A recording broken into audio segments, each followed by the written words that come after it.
Croeso Channel Black Fluid.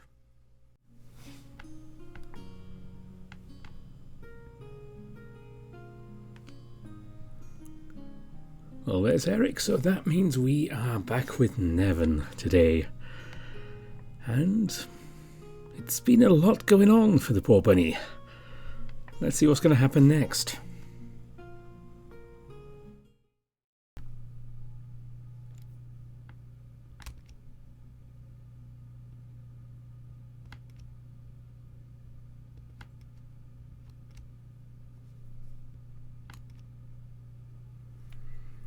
My head feels heavy when I finally wake up. It's like I've been sleeping for days.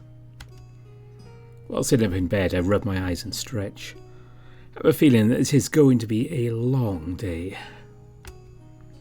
As I draw the curtains in my bedroom, or as I'm starting to get used to the rhythm of the court. It's barely daylight outside. There's no one in the yard. At least, nobody should wake me up in the near future.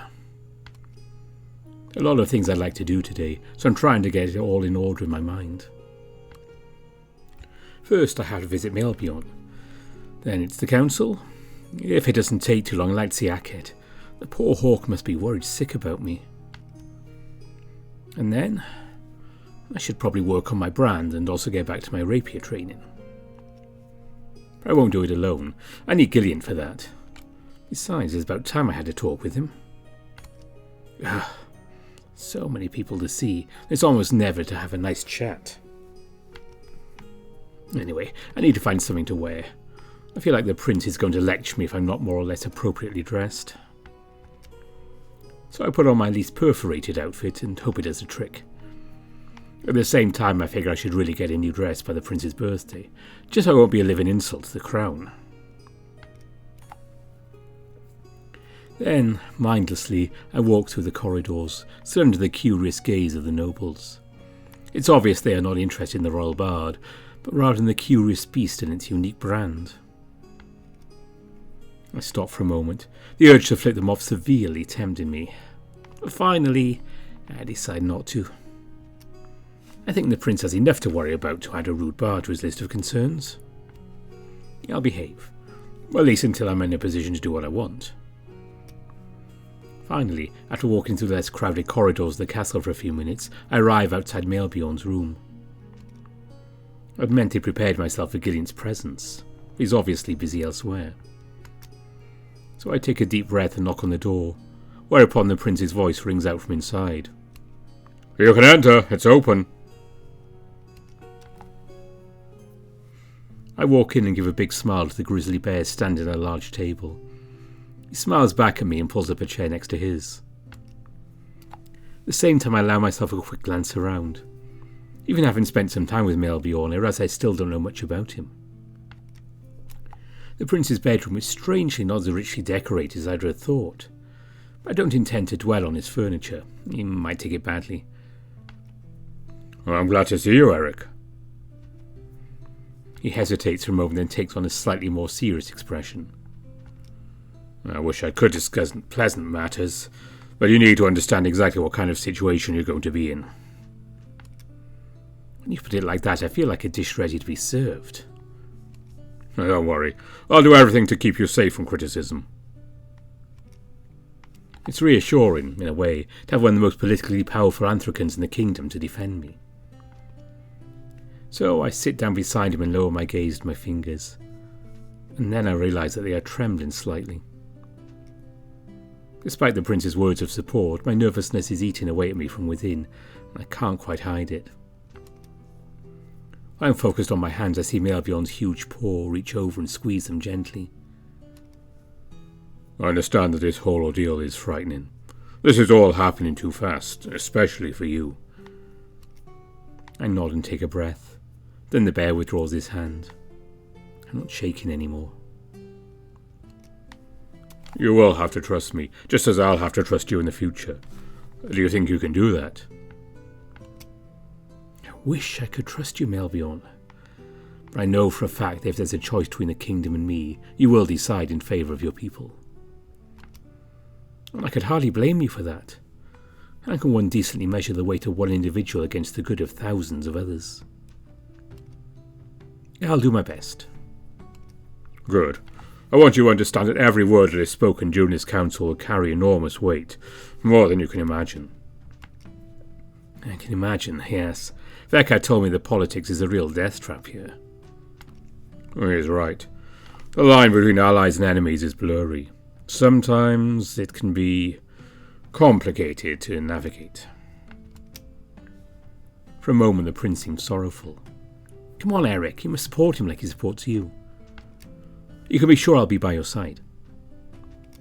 He smiles again with an embarrassed look on his face, as if he realises he's shown too much.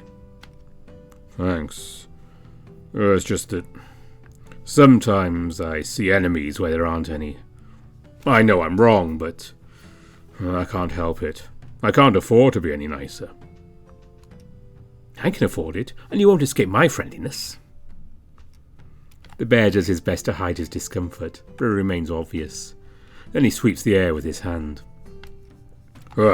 Let's get back to business. Since politics is a complex matter, I think it's wiser to let Aeon, Lesk and myself talk. He gives me a hard look to see if I understood everything correctly. For a moment I feel annoyed. He knows how much I like to talk, and he invites me to an event in which he doesn't want me to speak. I thought I was invited to give my opinion. Melbjorn's embarrassed expression quickly makes me realise this is not exactly what he had in mind when he suggested I should come. I understand that you like to express your feelings, Eric. And under normal circumstances I'd let you do that without any hesitation. There's too much at stake here. How bad is it? I clearly need to go into detail. A little lesson in politics will do you good to understand the situation we are in. I listen carefully, both hoping Melbjorn has good reason to ask my silence and wishing he doesn't. As I already told you, you'll have allies on this council. Aeon, Lesk, and I will be on your side. I hope his fathers are trustworthy. I don't know them as well as he does. But there will also be people who represent other powers in Frostfang. Powers that are normally our allies, but who may well change their minds depending on what is said. I already know two of the people who will be at this council. All will represent the cult of the 12, while Astrid serves as a representative of the old nobility. My eyes widen when I hear these names. I think for a moment that the bear is joking. But from the look on his face, it's clearly not a prank. Are you sure you want me to come? You're taking me to an execution or a small council? Those two don't like me. That's an understatement. I know they may not be very cordial, and Astrid is clearly not happy about losing the contest rather than even participating, but... I fucked her fiancé. For a moment it looks like the bear's jaw is going to drop as he looks at me with wide eyes. The surprise and the embarrassment intermingle in his look. He clearly didn't expect this situation. No more than I did when I was in Astrid's ex-husband's bed. Come on, he's flirting with me. I didn't know he was in a relationship, I promise you. I only found out when she walked in the bedroom. The prince is speechless for a moment and rubs his eyes, sighing heavily. By the gods, Eric. At least tell me you didn't do anything shady in a temple. Well, I have never been caught doing anything shady in a temple. I think it would be better if I didn't know anything more. When I meet Melbjorn's eyes, I catch a glimpse of what appears to be sadness. Is he disappointed? It wouldn't be my first time. I'm constantly disappointing myself too, after all. Fortunately, the prince breaks this awkward silence by clearing his throat and resumes. Well, anyway, I assumed she wouldn't be on our side. The other nobles probably chose her to represent them on purpose. But I don't understand. Aren't you supposed to be on the same side to begin with? The old nobility is composed of the tribes that ruled these lands before my fathers confronted them and forced them to form one nation. I think you can see why they have some difficulty liking us, although things are starting to settle down with the new generation. Astrid is young. It doesn't look like she resents you any less, if you tell me they sent her on purpose. The grizzly rubs his eyes once more with a sigh. She never openly exhibited hostility towards the crown, no. It's specifically towards you that she has grievances. If Melbjorn is the Prince of Frostfang, he's also the King of Understatements. That said, it's not impossible that some of the nobles will seek allies outside the kingdom to regain their independence. Fortunately, most of them are aware this would essentially mean the Empire or Mechad would dictate the laws in our lands, but we should remain cautious. This constant distrust clearly eats away at the prince from within. The more time passes, the more I understand why he prefers the company of books. Stories from the past bring a semblance of reassurance, even when they are false. Look, Melbjorn, I know you want to protect me by telling me to be wary, but you should let me judge myself. You said you knew from Vekka that politics is a trap. I only want to pass on to you what I know. I understand. I can't really say I know much about kingdom politics. On the other hand, manipulation, lying and scheming, that I do know. I was raised by the streets, you know. I can hardly pretend to know what that means. What I mean is, you can trust me. I won't fall for their sweet talk. The bear pauses to think, then nods. All right. Well, let me explain the issues anyway, will you? I'm listening, Your Highness. He gives me a disapproving look to which I respond with a playful wink. There's no harm in lightening the mood a bit. Anyway, if your power falls into the hands of the old nobility, they'll surely try to guarantee their independence both from the kingdom and from our neighbours. In other words, I'd be a tool of war they would exploit for their claims, right? Well, I think so, yes. And the Cult of the 12?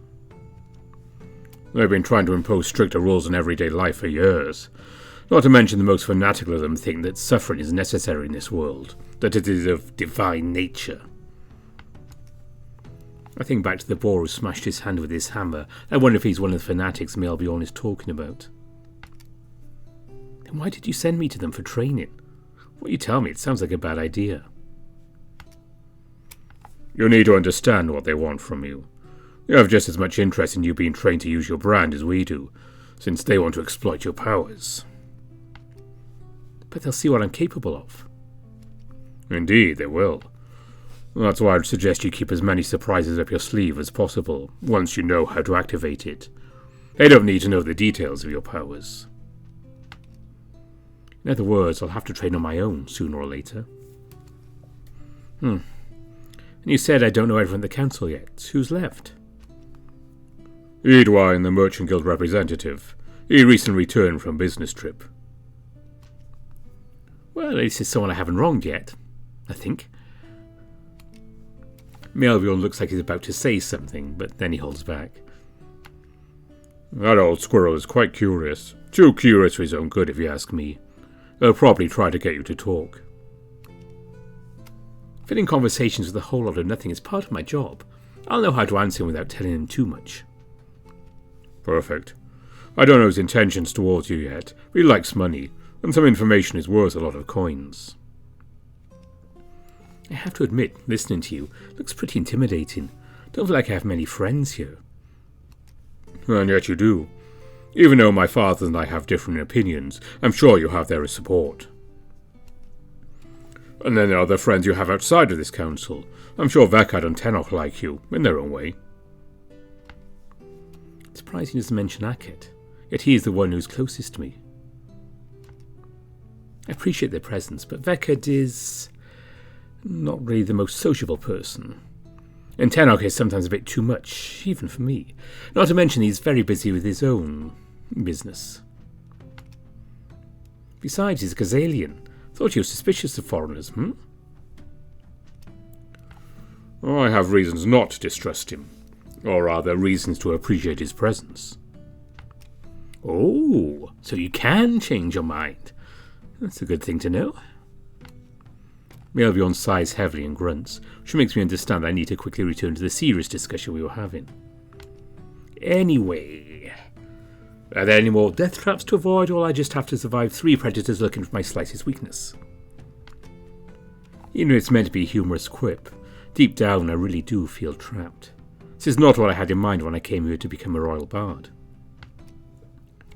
But the bear lets out a slight chuckle as he stands up, obviously less worried than I am. Well, fortunately for us, that will be all. But it's already enough trouble to worry about. That said, I'd also like to bring you some good news, minor as it may be. I have to say that any good news is more than welcome right now. Well, I've asked our tailors to get to work so that you and Akhet will look presentable for my birthday. You should have a new formal outfit to wear very soon. Even though the prince was able to show that he was thoughtful, I'm still surprised by this sudden gift. I can't wait to see it. I hope it will be something that highlights my perfect physique. Melvior laughs again and nods. Well, I particularly emphasize the fact you like to show off. Well, this is also a utilitarian outfit, not just made for parade, so don't expect feathers and jewels. Yeah, feathers aren't my thing anyway. I want other people's eyes on me, not on some accessory. Perfect. You should like the outfit then. I don't doubt it for a second. I wouldn't dare question our prince's taste in clothes after all.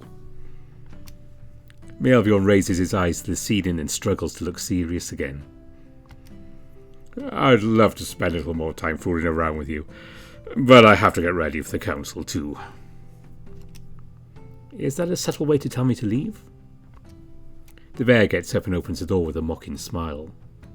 No, but this is. Oh, how gentlemanly of you. And see you very soon, my prince. That's right, and try to look a bit more solemn than that during the council. They must understand that you take the matter seriously. Oh, don't worry about me. I'll handle the situation. Deep down, I know full well that said situation can get ugly at the snap of a finger. But while he may be the prince, he needs reassurance too. I then walk out of the room under his gaze as he closes right behind me.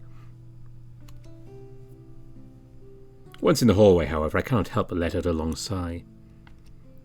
Despite my confidence in the pleasantries at the end of this conversation with the prince, a certain uneasiness tightens my chest.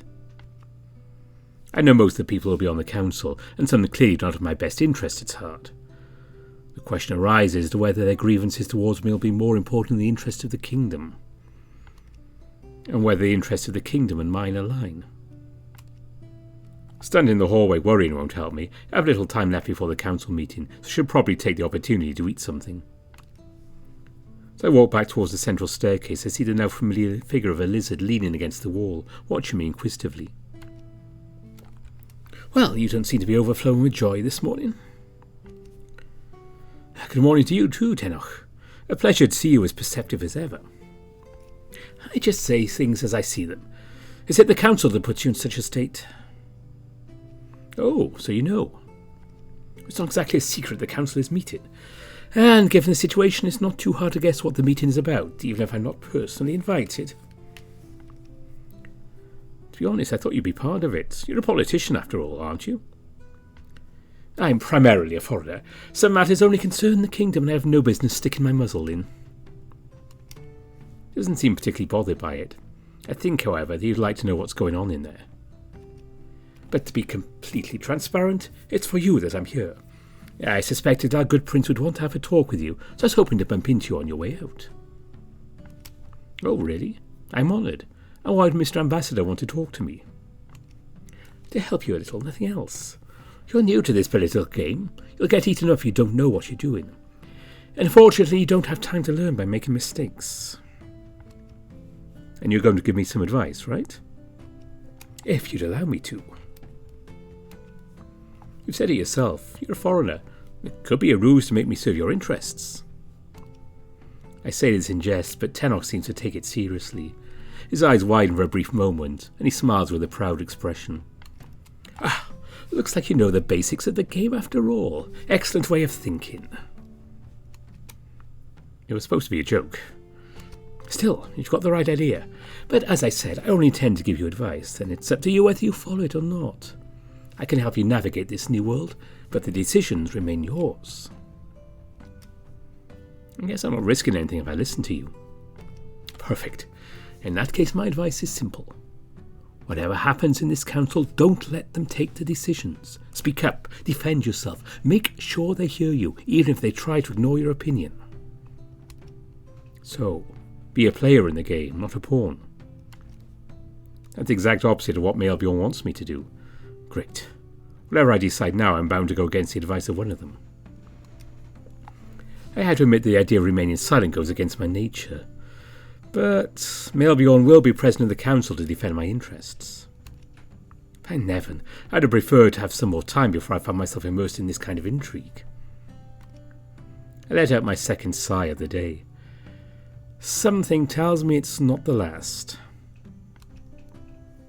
I guess if I have something to say, I'll say it.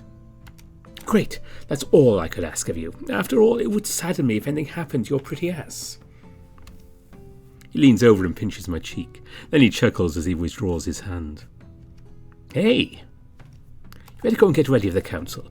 Believe me, your first dive into the politics of the realm may be quite the trial. That's reassuring. When you say it like that, I feel like you're preparing me for a fight in the arena. Not every fight is physical, Eric, and a political discussion can be just as dangerous as a duel with a sword. I'm no more trained for one than the other. I don't know. I think you might have some predispositions when it comes to debating. It's up to you to prove that you can use your tongue. With that last statement, he turns and walks down the stairs without giving me time to retort. Not that I could answer him. What could I say after that? Is it really necessary to make everything so complicated?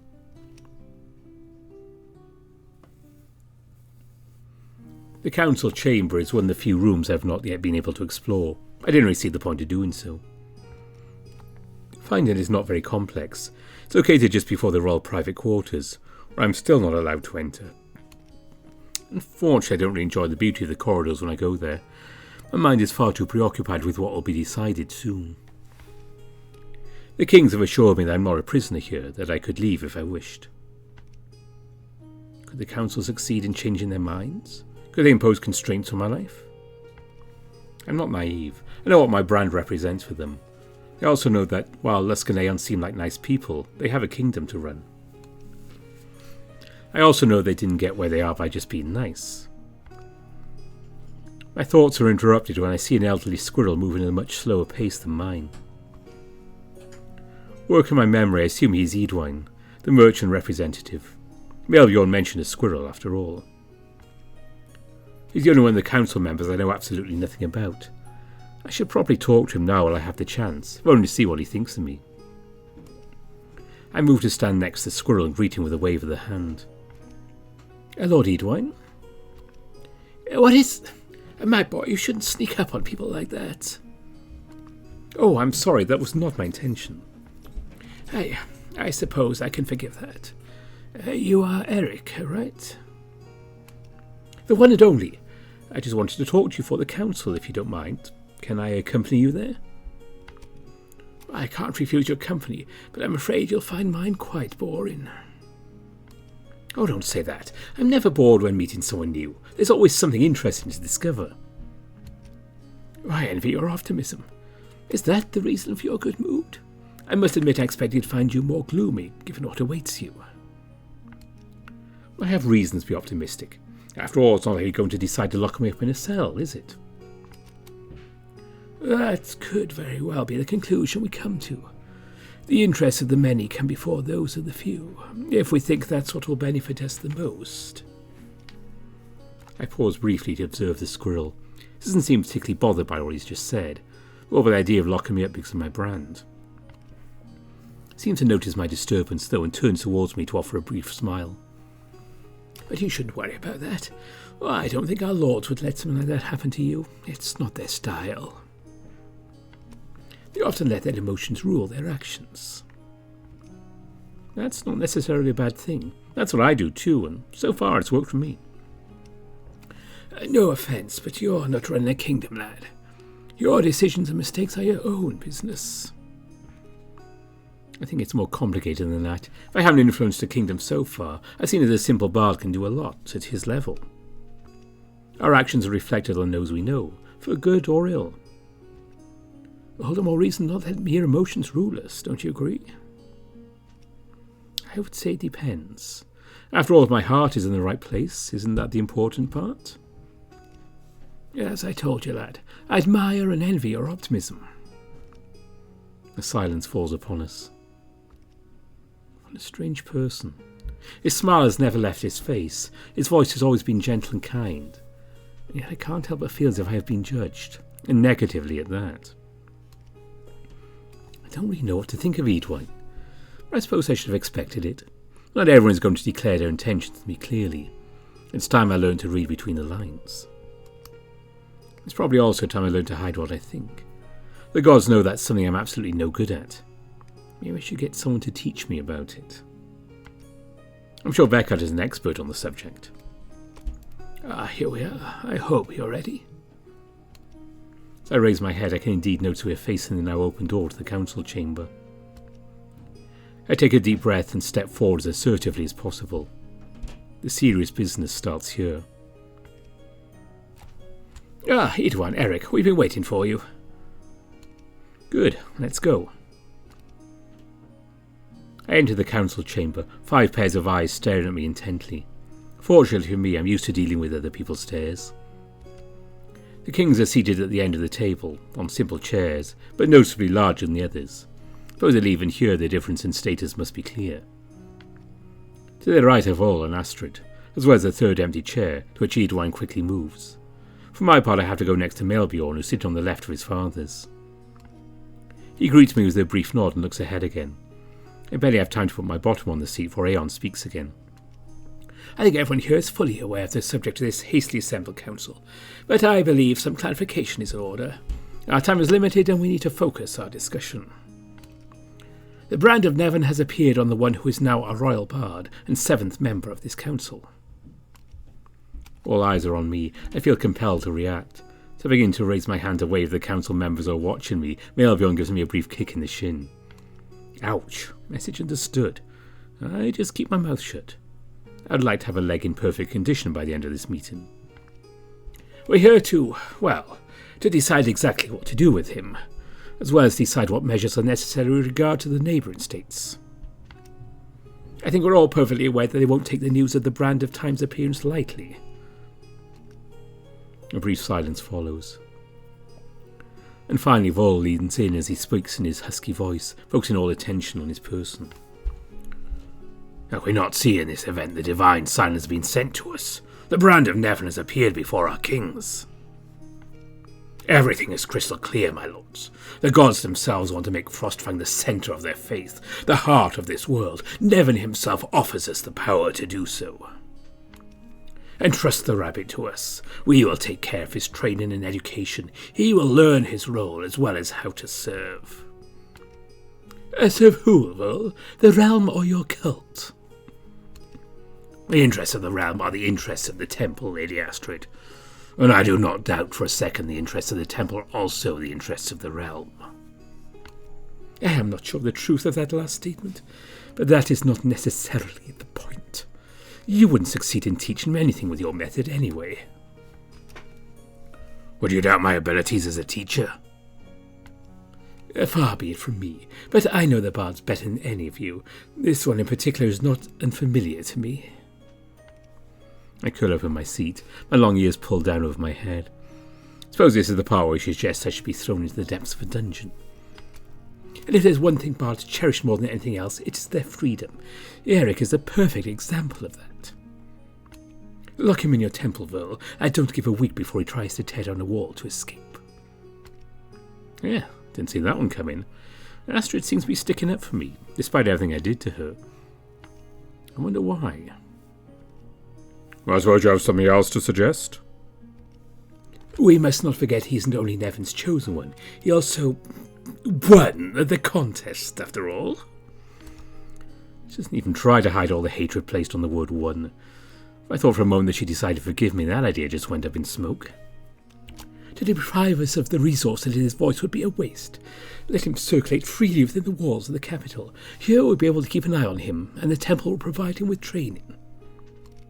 Eric will have all the freedom he needs to accept his role as a bard, as well as that of NeveN's chosen one. My wide ears hear a noise to my right. Out of the corner of my eye I can see Lusk leaning over to whisper something to Aeon, who simply nods. The tiger is about to speak again, however, is cut off by Edwin. My kings, may I? Go ahead, Edwin. As I've mentioned you several times in my last reports, we have been dealing with a fair number of disappearances lately. Most of them, as you are aware, concern former Mercadian slaves. Although I have, at this time, no direct evidence, I am fairly certain it's due to a Mechad capture team operating in the area. Is it safe to let someone of such value walk around town freely? Do you think it's unable to protect someone residing in the very heart of our kingdom, Edwin? I would never imply such a thing, Lord Melvion, but you understand that these abductions, Edwin, have all taken place outside the walls of our city. Several of our best warriors and investigators are actively working to solve this problem as we speak. I don't know that for a second, my king. I just think that, well, it's better to be extra secure with our assets. Would it be more prudent to confine the bard to his quarters? Temporarily, of course. What? Did he suggest locking me in my room? What am I, a kid being punished? I started to get up to speak, only to be interrupted by another elbow from Melvion, which takes my breath away. I can't help but give him an annoyed look, to which he responds with a brief grunt. Really? He still wants me to just keep my mouth shut? Did you not hear what I said about bards and their freedom? I'm only thinking of his safety, my lady. His safety will also be assured in our temple, if that is the main concern. We assured Eric that we would let him have his freedom. I'd appreciate it if I did not have to go back on my word. The gods will forgive this broken promise, my king. The stakes are far too high right at the moment. I must join Lord Vull in this matter. It is a risk we cannot take. And alienate him? Do you really want to lose the trust of someone with such power? You'll come to understand this is the best choice. The best choice for whom? There's no way you're going to let the clergy have total control of the bard. Calm down, Lady Astrid. There's no need to go into this kind of accusations. I am merely stating facts, Edwin. I'm really getting tired of them talking as if I wasn't there. I feel like a piece of meat they're fighting over. I glance towards Melvion again, who seems totally caught up in the discussion taking place in front of him. Don't think he'll have time to cut me off this time. But he advised me to keep my mouth shut. He has a lot more experience than I do in this matter. On the other hand, Tenok is just as experienced. He advised me to do the opposite. Melvion knows better than me what to do. He understands what these people want to hear. I should leave it to him. I just hope he really has my best interests at heart. The discussion between the council members doesn't seem to be making any real progress. The arguments are going in circles and accusations are flying back and forth. The prince puts a stop to it, pounding his fist on the table. Enough! Is this the image we want to present? Is this the elite of our kingdom? A bunch of children yelling at each other to see who is right? My father has already assured Eric that he will not be a prisoner here, and their word must be kept. Let him be free to move within the city, protected by our walls. Let us not forget this is not only NeveN's chosen one, but also our royal bard. We cannot simply lock up a member of our court. Lord Melvion, with all due respect, this does not solve the risks. I have begun to train him in combat. We will continue this training so he can defend himself, or flee if necessary. Looks like I was right to trust the prince. He really seems to have my best interests at heart after all. Looks like we agree on the solution to this first problem. Aeon turns to me, a serious look on his face. Eric, we therefore confirm our promise.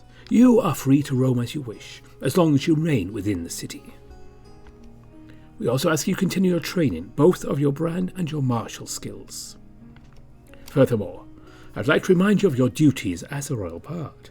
The festival for Melvion's birthday is approaching, and you must show what you can do. Incorporating your brand into your act might be interesting. It doesn't take a genius to figure out the last sentence is more than a simple suggestion. The kings want me to demonstrate my powers at this festival. I hope I've mastered them by then. It'll be easier to plan what I want to do if I know what I can do to begin with. In the meantime, there's only one answer I can give Aeon. Thank you, my king. I will do my best not to disappoint you. I don't doubt it for a second. I can't wait to see what you can do. I'm sure you'll dazzle us. Unfortunately, Eric is the only subject that brings us together today. Mekhat and Ghazal will soon learn of the appearance of the brand of NeveN, as well as the fact that its bearer resides in our castle. I fear that as a result of this news, they will take further action. I'd like to make sure that said actions are not directed against us. I don't think I have much to fear from Ghazal. The Emperor has never taken any real interest in us. Lizards cannot even live in our temperatures. In addition, Ambassador Tannock has assured me of his cooperation in transmitting the information. He'll do everything in his power to ensure that everything goes as smoothly as possible. Can we truly trust him? He has been here for years, and so far has always kept his word and worked for entente between our nations. What I've seen, he seems to be mostly concerned with the entente between our people and himself. I understand that he rarely sleeps alone. No matter how he spends his free time, he takes his work to heart. I can confirm what Prince Melbion said, Lord Vol. The ambassador has helped us to conclude several contracts that have greatly contributed to filling the kingdom's coffers. So Ghazal seems to be under control.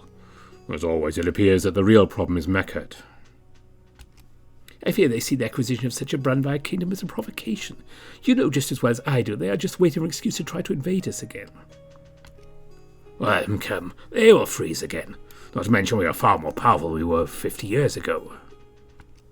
Our mastery of the brands is the best in all of Telson, and the kingdom is now fully united in the banner of our kings. We will crush them. Need I remind you of the consequences of the last war, Vol? I will not inflict another famine and civil war on our kingdom, not if I can help it. Not to mention, Lord Vol, that Mekhat has changed as well. And the losses they all suffered during the invasion, whatever the outcome, will be mostly slave lives. I refuse to be responsible for their deaths. One of our missions has always been to support the slaves as much as we can. I take it Mekhat didn't appreciate that? That's one way to phrase it. Our relationships with our neighbours have always been tense, but since our lords Luskanayon openly welcomed the runaway slaves, any excuse seems good for conflict. Not that I mean to say it's a bad idea, my lords, far from it. Edwin always seems to bow over the table as if he fears the kings will punish him on the spot. I knew that the leaders of Mekhat did not appreciate us, did not know they were so opposed to us. But it is true that if we officially welcome their runaway slaves, it must be a strain on our relations. However, I always think the Vol is not wrong. No one has ever managed to invade us, as far as I know. We are protected by our mountains and our winters. Not that I want a war, far from it. I just find it hard to understand what Mekhat could gain from it in the moment, that's all. But asking for details now seems like a bad idea to me. I don't want to appear totally ignorant. We could try to ease tensions, to assure them that we are not looking for conflict. Perhaps we should offer them a gift, something of value. That seems to be the easiest way. I suppose. We have several items we can part with, relics that I'm sure will be well received. Once again, my lord, if I may, I think I can offer a better solution. We could reopen the Inkstone mines. Many contacts have informed me of the high demand. No. It's the greatest resource we have, my lord, and even a few gems would undoubtedly help. I said no, Edwin. I will not change my mind. For a brief moment the room seems darker. I feel as if I can see Aeon's stripes dancing across his body. It only lasts a few seconds, but the impression left is clear. This is indeed a matter on which the king will not change his mind. I've never seen an inkstone, but I've heard of it. These stones increase the power of the brands. Offering them to someone who claims we are enemies seems stupid to me, so I can understand Aeon. Not to mention the risks. From what I've heard, almost no one can handle the extra power the stone brings. With that much power, the brand destroys the body of its bearer. The permanent closure of the mines was one of the first orders of our kings. Not only would he offer our enemies a way to strengthen their armies, but unlike us, they would not hesitate to sacrifice their soldiers to test the stones. Once again, I will not allow slaves to suffer because of our choices. I understand, my lord. I was merely suggesting a possibility. Your suggestion has been heard and rejected. Does anyone have another idea? A silence briefly follows. No one wants to piss off Aeon anymore. But it is eventually Vol who speaks again. The sending of a delegation could also... However, he's interrupted by a knock on the door. From the puzzled looks of the council members, something tells me this is not something that happens often. Come in. I hope it's important enough to interrupt our council session so abruptly. The door opens slowly to reveal Semi's small figure. She looks genuinely tense as she steps forward, which seems to have the effect of worrying the people around me. I guess it's also something that happens rarely. My kings, my prince, lords of the council, I apologise for interrupting your discussions, but I must give you some urgent news. Don't worry, Semi. I know you won't bother us for nothing. Speak up. Our scouts have returned, my kings. They have found traces of the Macadian envoys. It would seem that they have suffered an attack of some kind. So far there appear to be no survivors. All the members of the caravan are dead. Someone attacked the Macadians? And they are dead? All of them? That's impossible. They were guarded. I doubt they took the side roads. Whatever happened must have been on a protected path. Who would have taken such risks, and above all, why? Shit. No one reacts immediately until Lusk clears his throat. Thank you, Semi. I'm afraid we'll have to postpone that council meeting in light of this news. Lady Astrid, prepare a letter to the God King, please. Explain that we have nothing to do with the attack, and we will do everything we can to hand over the culprits to Mekhet. Edwine, please seize the sum from the royal coffers that you think is sufficient to compensate for the loss of the caravan, and then increase it by half. We will send it with the letter. Well, I'm going to need your best priest of Mariwani. We will inspect the scene, look at the corpses, and try to see if we can identify exactly what happened. We'll continue the discussion later. The council is adjourned for now.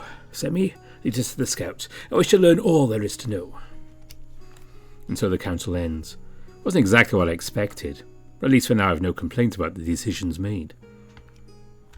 The lords stand up and walk out to carry out Lusk's orders, while I stay here, sitting in my chair, trying to figure out exactly what is going on and what it all entails. Out of the corner of my eye, I see Melbjorn leaning over to chat briefly with Semi. Then he leaves us alone. The death of the Macadians continues to plague my thoughts, especially for what it implies. It could mean war between our two nations. That would be my fault. It's because of me that these events are happening, that they left the capital in such a hurry.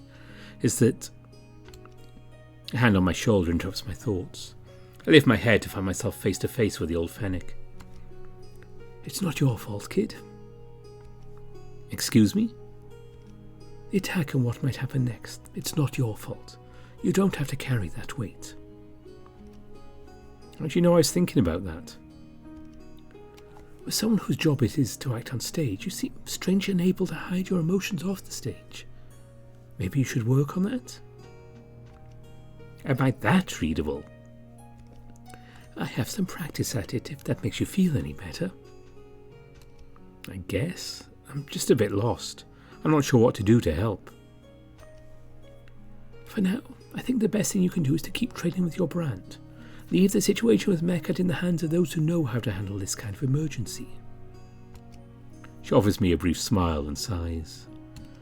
I can't stay, unfortunately. I have a lot of work to do. Trying to think about it too much. Distract yourself a bit. You deserve a break. I guess I can try that. Thanks, Semi. She simply nods and walks out, leaving me alone. Semi is right. Get a grip, Eric. The world doesn't revolve around you after all. This sort of thing probably takes weeks of planning. It's probably just coincidence. As for relaxing, I may have time to unwind tomorrow with Akhet and I'll walk around town. No doubt I'll be able to get it all out of my head as I stroll the streets with the falcon under my arm.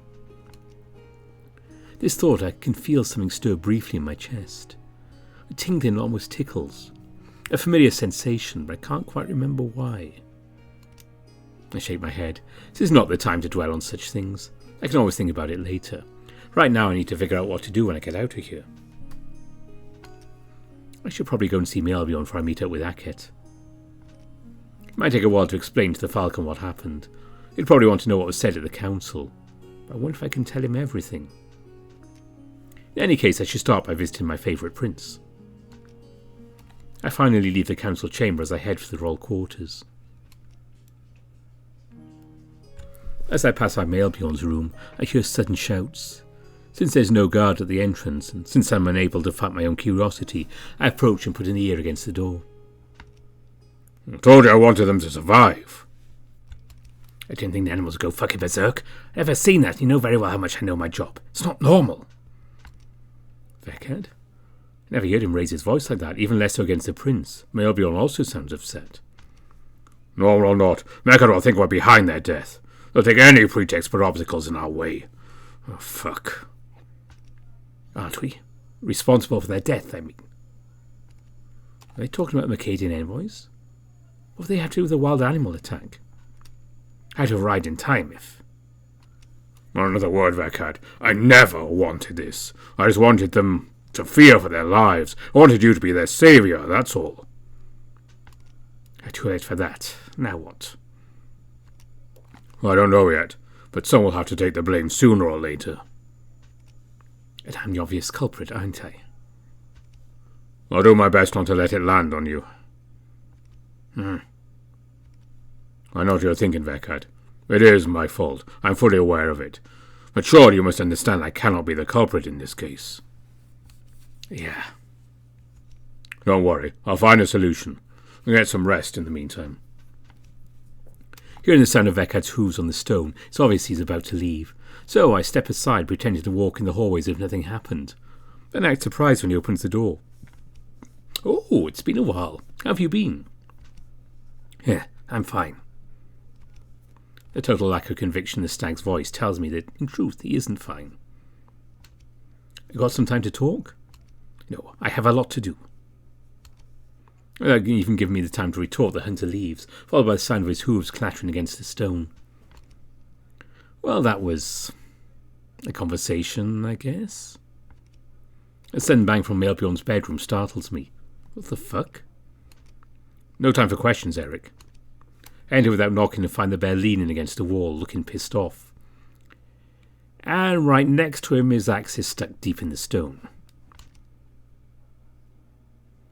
Yeah, I guess that proves both the quality of the Frostian weaponry and the prince's strength.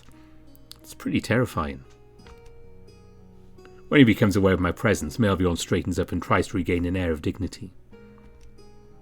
What are you doing here? I heard a noise, so I got worried and... As I answer him, the bear reaches the nearest chair and collapses into it with a sigh. Given his jaded look, I doubt it's necessary to continue. Your intrusiveness can be charming, Eric. This is not the time.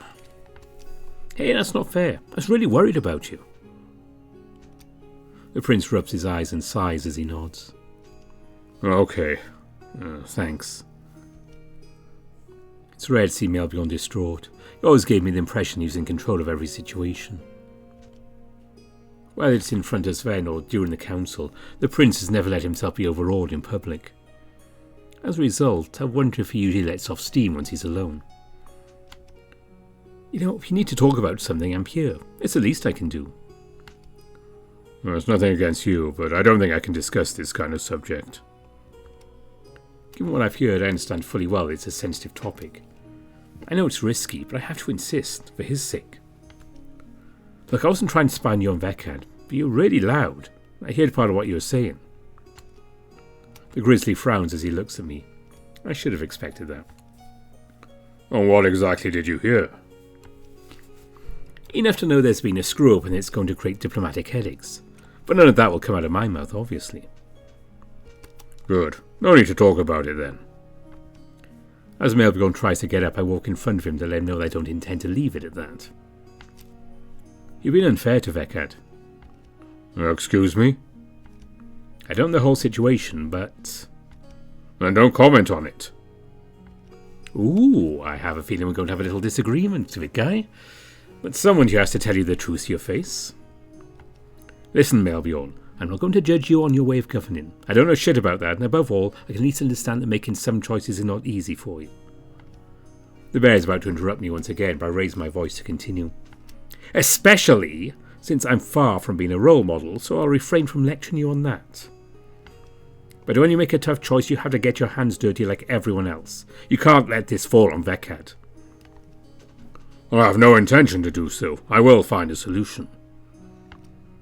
No matter how hard the prince tries to control himself, I hear a kind of tremor in his voice. It's anger. What happened, exactly? Well, I don't know if... Melbjorn, I know you need to talk about it. The bear remains silent and lets his gaze fall on some papers scattered on his desk. You need to push, Eric. You won't get anything more without a little self-sacrifice. You know what? Let's make a deal. I'll tell you one of my secrets and you tell me your plan. I already heard part of it anyway. Melbjorn gives me a half-curious, half-annoyed look. I can't read. But how do you... Hey. I never said I'd go into detail. It's your turn. The prince is still a little confused and he finally sighs heavily as he shakes his head. All right. I found out the Macadian diplomats who came to the contest had some problems on the way back.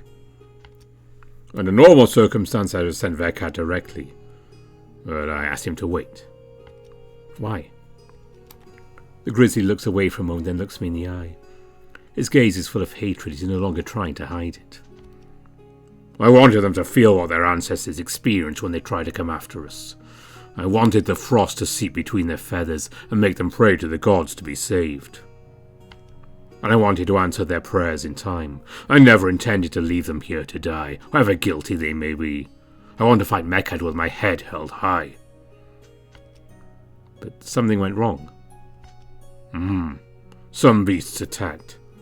Vekad assured me it is unlikely that only hungry beasts would have done it, that our woods teem with prey for all the predators living there. Not to mention that, even with weak brands, they should have been able to defend themselves. And yet, no evidence of Anthracan attack, just bites and wolf tracks. If it was an Anthracan attack, who would be the most obvious culprit? There are so many people here who want the end of Vekad that I'd be hard-pressed to point to any one of them. Between the former slaves, the nobles who fled, or even the descendants of the inhabitants of our kingdom who had to endure starvation because of the Macadian invasion, it'd be easier to count the number of friends they have here. In other words, anyone could have done it. The bear sighs and nods, obviously concerned. So, your fathers knew about this plan? No, and they still don't. They are much more accommodating to Vekad than I would be if I were king. They lived through the war. Maybe they just want to avoid another one. I don't want a war either. I just want our people to live peacefully. I hesitate for a moment. My curiosity drives me to find out more about Melbjorn's intentions. I can see that loneliness is plaguing him. It's clear he does not open up often.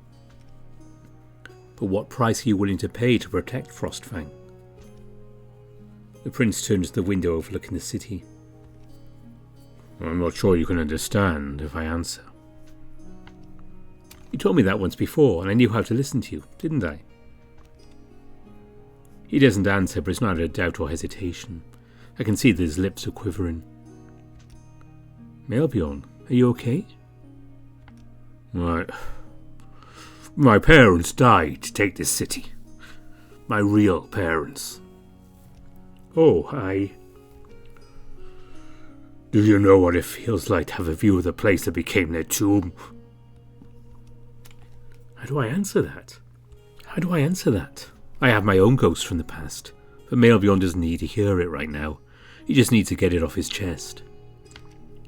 I stay silent and listen carefully. My uncle, Lusk, often told me that my mother considered herself lucky. She had escaped the slaughter of her own parents by being married into another tribe, while her brother witnessed it. All this. To die here. The bear clenches his teeth, and despite his restraint, I can see a tear running down his cheek. You ask me what price I would pay to protect this kingdom. They have already paid the price united, to give us all hope for a brighter future. I will not be the next to pay for the safety of my kingdom. The blood of our enemies is the only acceptable cost. Melbjorn's gaze is totally lost on the horizon. Looks as if he's trying to convince himself rather than answer me. Eric, have some courage. He needs you. I approach and put my hand on the shoulder of the prince, who blinks as if he regains consciousness of the reality which surrounds him. I may never be able to understand the weight on your shoulders, but I intend to be by your side for as long as you need me. Melbjorn seems to hesitate for a moment. Eventually he turns and takes me in his arms. All control of his strength seems to have disappeared for a moment, but seeing me wince, I feel the grizzly loosen his grip a little. Thank you. His words are still a bit choked with emotion. I can only smile as I see the softer side of the bear. Not everyone has the courage you have, you know. I appreciate your sincerity. I feel like they're afraid of me. You mean they're afraid of a gigantic bear in armour carrying an axe? Said axe is currently stuck in a wall, by the way. The prince can't help but laugh as he drops me to the floor before drying his tears. I think we can help each other. Outside of this brand thing, I mean. What do you mean? I'd like your input in my future decisions. And in exchange, perhaps I could teach you to write? Oh, I don't know if that's necessary. I play everything by ear now. And how is my royal bard supposed to write the most beautiful songs in Telsan if he can't write at all? My eyes widen when I hear him say that. Being treated like a mere tool during the council, I'm glad to see that he considers me his bard above all else. To be quite honest, I'd love to learn. It's just that I don't know if I can. Ah, bollocks. You're already talented. Besides, you and I make a perfect pair. I'll be your sword, you'll be my quill. My throat tightens when I hear this, so much so that I can only nod to show my approval. Come on, Eric, it's time to pull yourself together. You're the fucking royal bard, so get the spirit up. Glancing towards the bear's axe, an idea comes to me. I'd say you're the axe rather than the sword. That would be more fitting.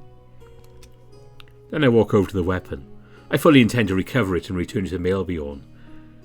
But as I pull on it, I realise that the task is not as easy as it seems. Yeah, damn, he sure did a good job jamming it. You're pretty strong, big guy. Oh, I'm not particularly proud of my strength. It's a natural thing for a bear. My lord doesn't know how to take compliments, I see. Well, let's just say I'm proud of other things besides my strength. I also get a whole load of compliments. I rarely know which ones are real or which ones are meant to flatter me. Oh, really? Let's see. I think you're elegant, polite, smart, and you have a lot of restraint. Can you guess which of these compliments I lied about?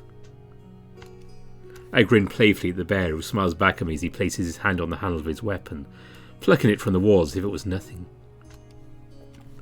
Well, probably the last two. I made a hasty, miscalculated decision. I know that. It wasn't the right thing to do. Almost. I don't think you're a complete idiot. I've known a lot of nobles who have threatened me if I told them the truth to their face. On the other hand, for restraint, there is indeed work to be done. I think it's the weight of responsibility that's wearing on me. Trying to balance all the decisions. You should be able to understand soon. Oh, I think I already understand. I even believe you are too responsible, almost as much as I'm irresponsible. I let out a chuckle and the bear smiles at me with a falsely reproving look as he crosses his arms. Well, I guess we both have to learn from each other on that aspect then. And I shall learn with great delight. But I must unfortunately leave you, dear prince. A particular falcon is waiting for me. He must be currently dying of anguish. Hackett? Oh, don't worry about him. He's in good company. I asked Tenok to give him some news about you. They're probably busy talking right now. You asked... Oh no, I know very well how it's going to go between them. I'll see you later. I must rescue a bird in distress immediately. Without even giving Melbjorn time to ask me for clarification, I leap out of the room. The only thing in my mind right now is what shade of red Hackett is at the very moment.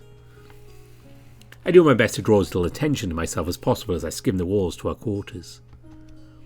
Once I arrive, I hear laughter come from Hackett's room. Oh, yep, I do recognise Tenok's voice.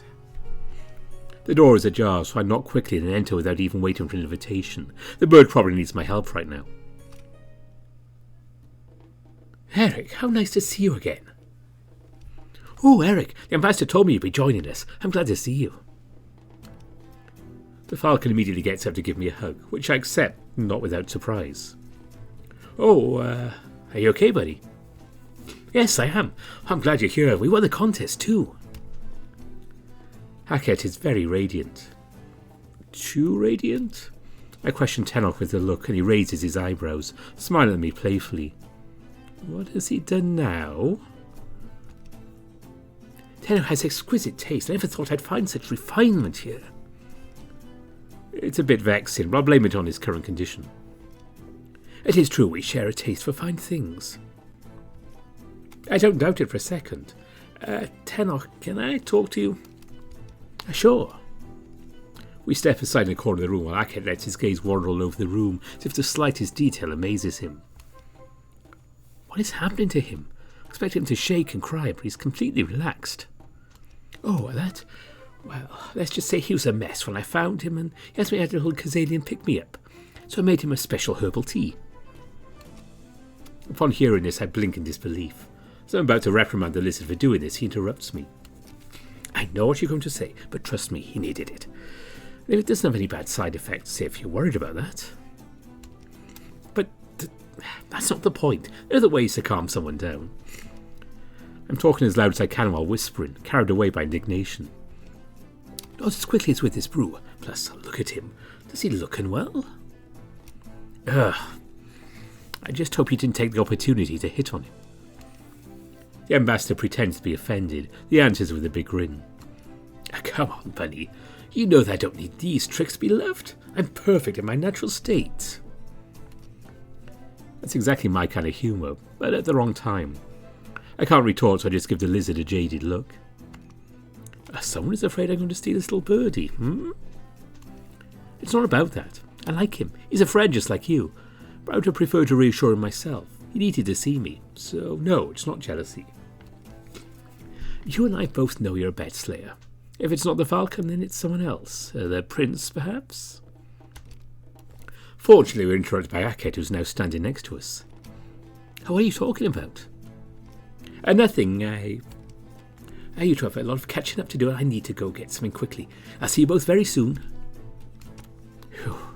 There's still some sense left in that lizard. I smile at him and give him a nod. Then I walk the falcon over to his bed so he can sit on it. I'm glad to see you doing well, Hackett. We won! The falcon's enthusiasm makes me smile, so I know deep down that even if he wasn't under the influence of the tea, he'd have reacted the exact same way. Yeah, we're both royal bards now. We should celebrate that. As soon as I'm done with my brand's training, I promise you and I will go for a drink. If that's possible. Maybe by then the council will change its mind. Oh yeah. Maybe we could ask the ambassador for a bottle of Nadi? Excellent idea. He owes at least that much. I chuckle, quite happy to have a way to make the lizard pay for his quips. And that's when he returns, accompanied by Vekad. Why is the royal hunter here? And here I am again. I thought it's a bit of a shame to keep our favourite grump in his corner while we are gathered. The stag gives me a half annoyed, half embarrassed look. I wonder what Tenok did to convince him to come. The prince is unfortunately too busy to come, and Gillian is escorting the kings. I tend to forget the existence of the bodyguard. He's been pretty good avoiding my presence so far, which is not to my displeasure. Eventually I'll have to talk to him. Not only resume my training, but also because he's Melbjorn's friend. I don't want to be a constant obstacle between those two. So what are you doing here? I mean, besides gossiping, you know. Good question. I guess Tenok has the answer. The ambassador shrugs as he sits in the chair. Vekard, on the other hand, leans against the wall as usual. Well, I thought our friend Eric might need a word of advice or two now that he's involved in kingdom politics. I'm not sure he wants to listen to me. Tenok gives me a knowing look. Does he know I didn't follow his recommendations during the council? Well, I gave him some advice. Well, I knew it was dangerous to get involved in this. And I took the risk. I knew I'd have to go through this be-all barred. What I didn't plan on was the appearance of my brand. And it's your brand that changes everything. You are an asset now in the eyes of the kingdom. An asset so indispensable you can influence the decisions of the kings. The ambassador shifts his attention back to Vekard and Akhet. And this rabbit right there saw fit let the prince negotiate for him rather than speak up for himself. You should let them step on you, Eric, or they'll take everything from you. I placed my trust in Melbjorn and I don't regret it. He's been more than up to the task. It's time to turn things around. From my most teasing face as I cross my arms. But tell me, Mr. Ambassador, you seem to take a special interest in what I do. Are you jealous that I can't give you so much time anymore? Obviously, Tenok was expecting it. He bounces off my jab with ease. Oh, don't worry about me. I'm successful if I can do without the attention of a rabbit with ears too big for what they're capable of retaining. And something tells me you're already busy with a very princely matter. Am I wrong? I don't know what you're talking about. I know very well what he's talking about. But having justified my interest in the prince to an entire audience doesn't seem like a good idea. Yeah, you're not very discreet. So you walk into his office, you know. It is true you spent a lot of time with the prince. Easy, guys. It's purely for the good of the kingdom. Looks like the good of the kingdom is shaped like a bear. The lizard sneers and Vekard smiles. Isn't that obvious? I thought I was discreet. I think it's a shitty idea anyway. It's never good to screw around with royalty. If you gain his trust, sooner or later you have to choose between you and the kingdom. Guess which one he's going to choose. Oh, but it can have several advantages being with a prince. It's a wise political choice.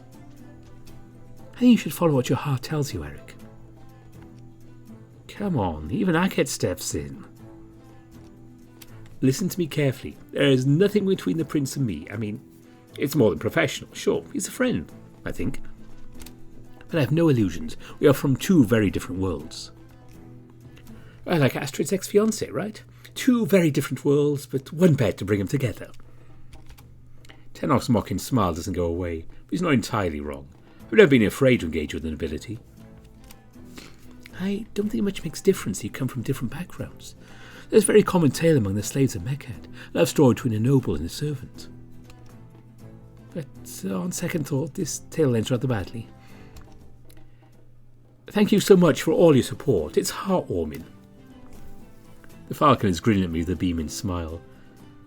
This tea must be strong enough to make him miss my sarcasm. I totally support you in your love affair with the prince, but I don't see what you see in him. There is no love affair, nor a one-sided romance, just a very, very good friendship. Plus he has a lot of qualities. Hey, you want something with him? I throw a threatening look towards Vekard. Might as well say that he doesn't seem to feel threatened. If it's just a friendship, you should still be wary. Not saying he isn't trustworthy. I wouldn't serve him otherwise. But if he has all the good intentions in the world for you, his responsibilities will always be his only true friendship. Be wary, be wary. That's all you ever say. If I listened to you all, I'd stay locked in my room until the loneliness kills me. I see Akhet suddenly getting sad, so I rub his shoulder.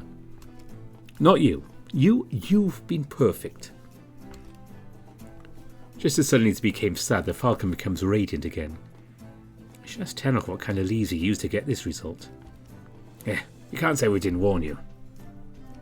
Oh, but I fully support this forbidden love. You can expect me to manipulate the prince for my purposes. You can dispute that it's forbidden love. Noted. I'll prove you wrong. The prince is trustworthy and I don't need to manipulate him to keep him that way. Now get out of here. Akhet clearly needs some rest. Really? You want me here for this? Fucking worth my time, Tenok. Oh, we can always go drink, you and I. No, we can't. I cross my arms and tap the ground with one of my paws to show how impatient I am, and it seems to be having an effect. Vekad grumbles and leaves, probably to join his tower, while Tenok nods and winks at me on his way out. Finally, some peace and quiet. Then I turn back to Akhet, who seems less and less awake. You stay here and take a little nap, okay? And once you're up to it, we'll have to resume our rehearsals for Melbion's birthday. How gladly. The falcon lies down yawning, so I help him get comfortable. See you soon, birdie. And with that I leave his bedroom and make my way back to Melbion's. At the turn of the corridor I hear bells. Sven nearly bumps into me as he crosses me. He has his usual colourful outfit, but he also wears bracelets with bells on his ankles, and they jingle with every step he takes. So the prince has decided to punish him. I hold back my laughter when I see him in this outfit. What are you looking at? Haven't you received enough insults already? Oh no, I just hope you like your new job. The weasel gives me the finger while looking furious. He then walks away, but not without throwing one last comment my way. At least I know I deserve my job. You always know how to hit where it hurts, Sven. Too bad you can't make a career out of it. You'd at least be good at that. This insult comes to me too late for me to have the time to throw it back. No big deal. I'll keep it in mind for next time I run into him. I try to get the weasel out of my head while resuming my pace. It's nothing bad, Eric. You'll have to get used to it. As I begin to recover this unpleasant encounter, here comes Gillian's voice to my ears. Shit, he's outside Melbion's room. Luckily, the snow leopard I met with Semi is there too. Rowan or Rowan? Yeah, I think that's it. Come on, buddy. Let's get brave and go for it. It's not a big, ultra-violent panther in armour who's trying to kill that's going to scare you. You handle the prince. You'll handle him. Yeah, there he is. Were you expecting me? Yes, I thought having Rowan accompany you would be probably a better idea than doing it myself. And he can also train you as the prince wishes. I blink, then think for a moment. No, I'm letting my feelings guide me this time. It's nothing against you, Rowan, but I must decline. Obviously, Gillian wasn't expecting it. I owe him some explanations. If Melbion is entrusted you with my training, it's because you must be the best of the best here. But you... I am afraid, yes, even though I do everything to hide it, believe me. If I understand the situation correctly, there are worse people than you out there who want me dead, or worse. I don't plan to crawl into my sheets and whine. You're going to train me, and sooner or later I promise to kick your ass like you did mine. The captain and the guard can't help but grin and cross his arms, looking me up and down. There's a lot of work to do. Without a brand, you're already lost. You can try to beat me as long as you're in shape to do so. I return his smile with my most defiant look. Deep down I tremble as I meet his gaze. Fortunately, I'm a better actor than I am a warrior, so I hold my positions. Good, that settles it then. Off to resume my patrols, Captain. Thanks, Rowan. See you soon. The snow leopard walks away, waving at me, and I wave back. Now, if you please, the prince is waiting for me. Gillian shifts to let me pass without any further questioning. It was easier than I expected. The prince is, as usual, hunched over his desk. He raises his head and smiles at me as I enter. Is Gillian gone? I know we talked it over. It's settled. Oh, well, that's wonderful news. Obviously, he's as surprised as I am. Our discussions around responsibilities, it made me realise I need to put all the chances on my side. This is not the time to be picky. Well, I guess I'll have to take the next step in that case. What do you mean? Well, you wanted to make me irresponsible, right? I'm sure you already have something in mind. I think for a moment I settle down to face him. I'd like to go out for a drink with you at a tavern in town outside the castle. Oh, that's dangerous, you know. I know, that's what being irresponsible is all about. I wink at him and he smiles back without losing his hesitant look. You can have us escorted from afar if you want, like what you did with Semi. This time the bear's eyes widen and he nods. I hope you understand that I did it for your own good. That's your offer. What worries me the most is what people may say if they see the prince out there. You made it clear to me that rumours travel fast with you bards. Oh, that. Well, nothing a hooded cloak can't fix. You're not the only bear out there. Besides, I'll owe one too. That way no one will recognise the royal bard. All right. I'm not promising anything now, but once my birthday tournament is over, we'll talk about it again. Perfect. That's more than I expected. And speaking of my birthday, it would be good etiquette if you could write a little something. The bear places a scroll, a metal stylus, and an inkpot in front of me. It's never too late to learn. But I don't know a thing about writing. You think you don't know a thing about it. But on the contrary, you not only have a way with words, but also a good memory. So I thought the best way to learn would be have you study songs you already know. The grizzly placed another scroll with something written on it in front of me. The Ode to Frostfang. I believe you know it well. Oh, the hymn I sang during the contest. I know every word of it, orally anyway. The prince grabs his own stylus and points to the first letter. This is the capital I. Oh, that's the word it. I know it. No, one thing at a time. I'm talking about the letter, not the word. He then points to the kind of cross that comes after. And that's a T. And that, what's that? I point to the sort of little drawing between the T and the letter that comes after with my stylus. We'll see that later. It's a little complicated. It's very nice of the prince to teach me to write. Maybe he would have been better off hiring someone whose profession it is. Maybe that is the reason to spend time with me. Yes, I like that explanation. Okay, I'll let you guide me then. Good. Let's start over. This is a capital I, this is a T, then this is an S. Can you copy each letter? You should make a column for each letter and copy them several times. That's what I learned. I can try, I guess? I look at the stylus and the ink, then imitate what I've seen in the past. I dip the tip of the tool into the black liquid, and I tap the stylus against the edge of the pot so it doesn't drip. And finally I attempt to write. At first the letters aren't exactly the right shapes, but I quickly get the hang of it. Perfect. Look at that. You're making pretty letters. The prince smiles at me as a peculiar pride fills me. Maybe learning to write will be less unpleasant than I thought after all. Well, I'll leave you to make your copies. I have work to do too. Don't worry about me. I won't want to slow you down. As I look at the letters and at the parchment with the song written on it, I hesitate for a moment before daring to ask. Do you mind if I sing? Maybe it'll help me memorise it all more easily. Not at all. On the contrary, it's your job as a royal bard to sing, right? He winks at me and I can't help but smile brightly as I start humming the Ode to Frostfang. And for the first time since the competition, I feel completely relaxed. After this pleasant half-day with Melbjorn, I'm going straight to bed. As the night begins, sordid thoughts come to my mind. What if the council changes its mind? Or if they lock me up, or worse, try to eliminate me from being a threat to the kingdom? But suddenly as these thoughts come to me, the prince comes to mind. I imagine him sweeping away all threats with a wave of his hand. He is strong and confident in whatever he undertakes. How can I not feel safe with him by my side? Come on, Eric. You know very well you're not in the children's story. Tenok is right. Melbjorn has a kingdom to run. I can only rely on myself. That's why I must learn to master my brand. Then I'll decide who is my friend and who is not. And on those thoughts, I fall asleep.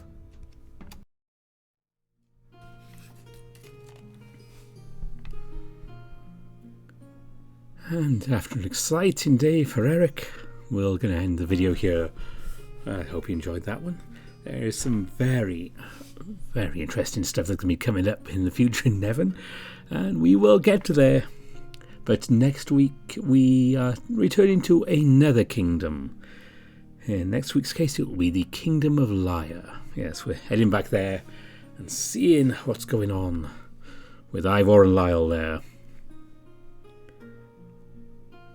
NeveN, of course, is available on Itch.io if you want to go and check that out. I always put the links in the description, and hopefully I can keep up in case anyone is doing any Patreons or stuff like that. I always like to let you know about those ones if you want to support VNs. Of course, I do have a Patreon. Yes, segues. I don't plan these, by the way. These are all literally improv as I'm waffling at the end of the videos. And I always like to thank all my donors on Ko-fi and Patreon. And a special mention to my Top patrons: Kartek, Cobus Visser, Bastion, Brian Hall, Tiger Cup, Ida Corval, Dissonance, Grizz, Spiderling, Copri, Cindy Dragowolf, Evan King, Exec, Aaron Fox, Mohammed Al-Zamel, Andy Peng, Smuto, Omar, Uwe Starburn, Harvest Mouse Productions, Bieka, Rafu, Maria Cervantes, and Matt Kenya. Special thanks to all of you. And I generally post Patreon stuff, but sometimes I'll put the odd thing that's free on there. And when I have time, I do actually give you some odd little background stuff. As opposed to just posting the videos. If you want to check it out sometime, don't worry if you don't have the money, it's fine. As long as you're all enjoying these videos, that's good. But again, it will be next weekend. I'll be recording a Lyre. Probably nothing in between these two. But I hope you'll wait for that one and you'll catch up with what's going on in that kingdom as we leave this kingdom behind. This is getting too many kingdoms. I should stop talking. Thanks for watching. Bye for now.